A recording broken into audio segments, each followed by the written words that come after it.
ರಾಷ್ಟ್ರೀಯ ವಿಜ್ಞಾನ ಸಮಾವೇಶದಲ್ಲಿ ರಾಷ್ಟ್ರ ಮಟ್ಟಕ್ಕೆ ಆಯ್ಕೆಯಾಗಿದೆ.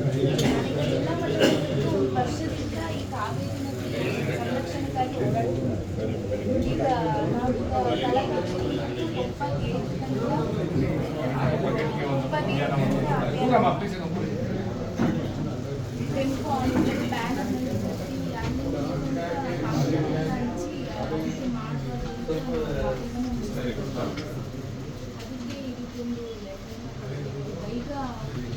ಕೊಪ್ಪ ಈಗ ನಾವೇನು ಮಾಡೋಣ ಗೊತ್ತಾ, ನಮ್ಮ ರಾಜಕಾರಣಿಗಳು ಸ್ನೇಹಿತರುಗಳು ಸೇರಿಸ್ಕೊಂಡು ಒಂದು ಅಭಿಯಾನ ಮಾಡೋಣ ಬೇಕಾದ್ರೆ. ಸ್ಕೂಲ್ ಮಕ್ಕಳು ಬರೀ ನಿಮ್ದು ಒಂದೇ ಅಲ್ಲ, ನಿಮ್ಮ ಥರದ ಮನಸ್ಥಿತಿಲಿರೋಂಥವ್ರಿಗೆ ಎಲ್ಲಿ ಜಾಸ್ತಿ ನಿಮ್ಗೆ ಗೊತ್ತಾಗಿದೆ ಈಗ ಕೊಪ್ಪ ಗೇಟ್ ಅಂದರೆ ಯಾವ ಸೈಡು ಅಲ್ಲ ಸ್ಟ್ಯಾಚು ನಮ್ಮ ಆ ಕಡೆಯಿಂದ ಬ್ರಿಡ್ಜಿನ ಆ ಕಡೆ ನಮಗೆ ಬರಲ್ಲ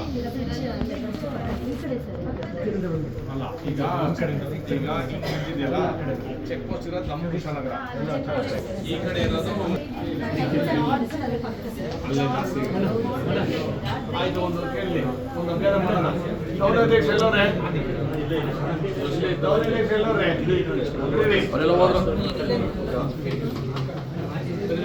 ಈಗ ಇವ್ರನ್ನು ಕರ್ಕೊಂಡು ಹೋಗೋಣ ಹುಡುಗಿನ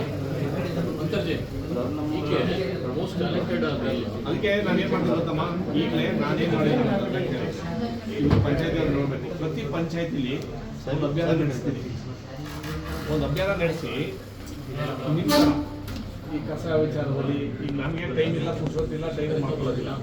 ಒಂದು ಕಮಿಟಿ ಮಾಡ್ಕೊಳ್ಳೋಣ ಪ್ರತಿ ಪಂಚಾಯತಿ, ನಾನ್ ಪೊಲಿಟಿಕಲ್, ಯಾರು ಆಸಕ್ತಿ ತೋರಿಸ್ತಾರೆ ಒಂದು ಸ್ವಲ್ಪ. ಆಮೇಲೆ ಬೇಕಾದ್ರೆ ವೈಯಕ್ತಿಕವಾಗಿ ನಾವೆಲ್ಲ ಒಂದು ಸ್ವಲ್ಪ ದುಡ್ಡು ಹಾಕಿ ನಾವೇನು ಮಾಡಬೇಕೇಳಿ ಅದು ಎತ್ತಕ್ಕೆ, ಜಾಗ ಇಡೋಕ್ಕೆ, ಫೈನ್ ಮಾಡೋಕ್ಕೆ, ಅಧಿಕಾರಿಗಳನ್ನ ಸ್ವಲ್ಪ ಜೋರು ಮಾಡೋಕ್ಕೆ, ಆ ಥರದ್ರಲ್ಲಿ ನೀವೊಂದು ಬೇಕಾದ್ರೆ ಒಂದು ರೇಡಿಯೋ ಶೋ ಮಾಡ್ಸೋಣ.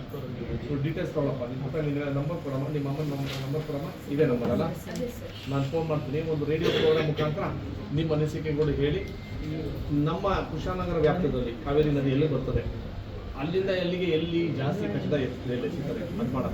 ಆಮೇಲೆ ಇನ್ನೊಂದು ಏನು ಮಾಡ್ತಾರೆ ಅಂತಂದ್ರೆ, ಇದು ನದಿ ಅಂದರೆ ಇದೊಂದು ಬ್ಯಾರಿಕೇಡ್ ಹಾಕ್ತಾರೆ ಗೊತ್ತಾ, ಅದೆಲ್ಲ ಕಚಡ ಗಿಚ್ಚಡ ಎಲ್ಲ ಸೇರಿಸ್ಕೊಳ್ಳೋಕ್ಕೆ ಗುಡಿ ಕೊಪ್ಪಲ್ ಮಾಡೋದು, ಅದನ್ನೂ ಒಂದು ಮಾಡ್ಬೋದು. ಮರಾಜ್ಪೋಲ್ ಅಂತ ಇಲ್ಲಿ ಹಿಂಗೆ ಹರಿತದಲ್ಲ, ಇಲ್ಲೆಲ್ಲ ಸಿಕ್ಕಾಗ್ತದೆ. ಆಮೇಲೆ ತೆಗಿಯೋದು ಎಲ್ಲೆಲ್ಲಿ ನೀರು ಹರಿತದೆ ಇವೆಲ್ಲ ಒಂದು ಮಾಡೋಣ. ನಿನ್ನ ಒಂದು ಡೇಟ್ ಫಿಕ್ಸ್ ಮಾಡಿ ಫಾಲೋ ಮಾಡಿರೋದು. ಓಕೆ, 6th 7th ಇದ್ದಾಗಲೇ ಡಿಬೇಟ್ ಕಾಂಪಿಟೇಷನ್ಸಲ್ಲಿ ಇಷ್ಟು ಫಸ್ಟ್ ಇತ್ತು ಸ್ಟೇಟ್ ಅಂತ ವೆರಿ ಟ್ಯಾಲೆಂಟೆಡ್. ಪ್ರೆಸೆಂಟೇಷನ್ ಶೈಲಿ ತುಂಬ ಚೆನ್ನಾಗಿದೆ, ಸ್ಪೀಚ್ ಸ್ವಲ್ಪ ವಿಚಾರಗಳು